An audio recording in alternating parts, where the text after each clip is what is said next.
淡市会对108年首次办理中央敬老活动以后，就备受各界好评。上午议长郭信良盛大召开记者会，宣布今年第14号各将老礼登场。会中包括手庙天坛、四草大众庙以及亚德克国际、云顶加虎头帮集团拢热心赞助。小婷这项有意义的活动要继续办落去。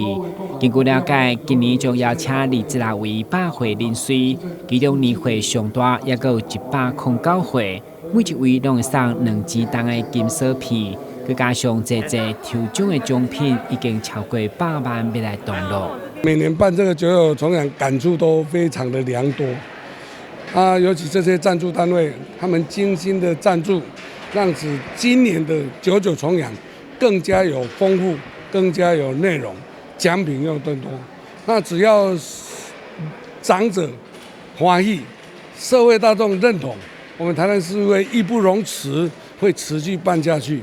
每年都会也给不一样的节目，每年都有不一样的惊喜，让这些长者年年欢欣，年年快乐，越来越长寿，越来越快乐，这是我们共同的期待。那中华民国才110岁，那黄颜女士的是台南市的宝，109岁，明天我们就欢喜让她登台。